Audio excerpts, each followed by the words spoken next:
everyone, and welcome back to House of Mystery. Today we're going to look at the importance of setting in a mystery. We all probably have a favorite murder mystery book or show, and I would be willing to bet that the setting of it plays a big part of how much you like it. Now, the actual definition that we will be working with for setting is the time and place of a story. And I think both of those are important to get a true feel of what a story is about and how it contributes to the plot as well as the characters. I want to focus on specific types of settings that seem to work for mysteries, and some of these may seem contradictory, but it's all in how you pull it together and what type of mystery you're looking for. So, the first setting I want to talk about is that small town cozy setting. If you like cozy mysteries like me, if you're a Hallmark fan, you will find that most of these murder mysteries are going to be laid out in small towns. I don't really know why that is, but I do know that it works for that genre. I think a lot of it has to do with the charm. Maybe we don't always see those idyllic small towns on a daily basis, and so it's getting us away from reality for a little bit. Maybe it's because we think that on crime shows and things like that, everything always has to happen in a big city, but it shows that things can happen in small towns as well.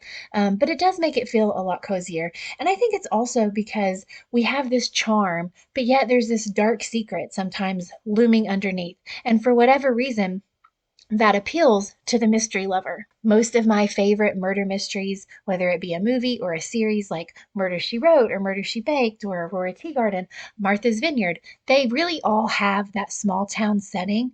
And it is one of the things that I truly love and look forward to seeing in the murder mystery. Another direction that a mystery can go in is the big city.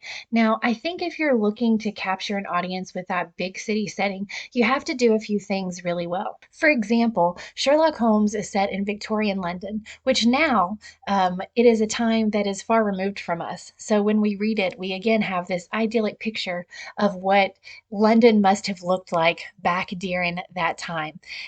So at the time, it may have worked because it was relatable to people. And now it's not so relatable to us, but we love the charm of that big city. We love what's lurking in the alleys and in the corners. It also opens up so many possibilities because things could literally be anywhere. You could be passing the murderer on the street, which is, could happen in a small town as well.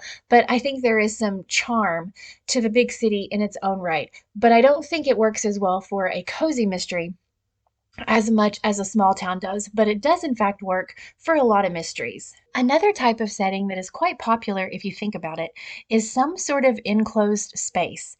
That idea that the killer is among us and they can't go anywhere, perhaps, is the thrill of this. I can think of lots off the top of my head. I think of Strangers on a Train.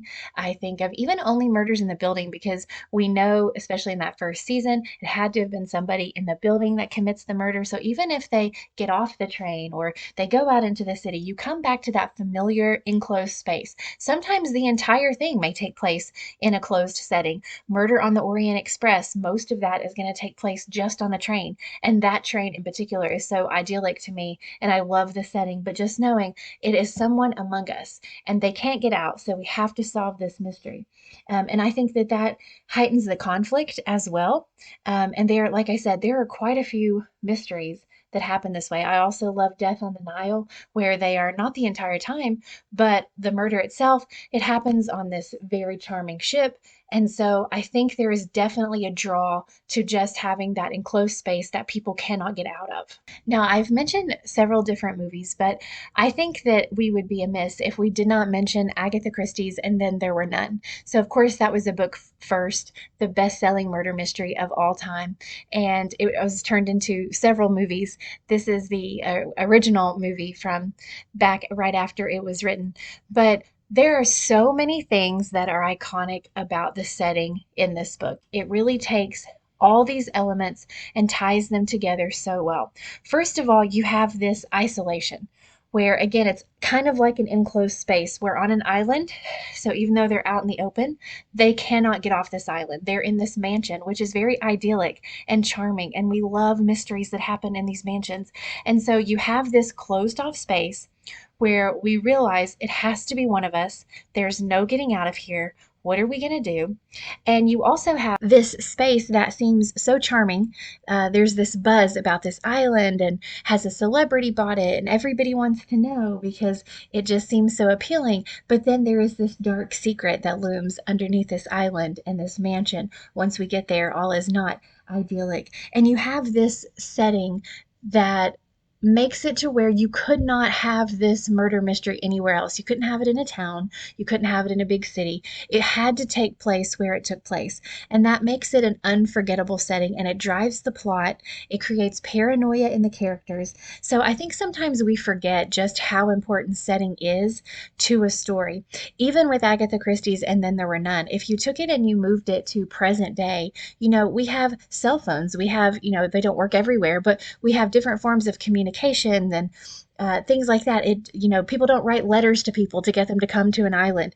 And so even the time period is so important to the plot of this mystery. And so, whatever type of mystery it is you like, it has to be set in a place that is alluring. There's some sort of mystery there somewhere for us.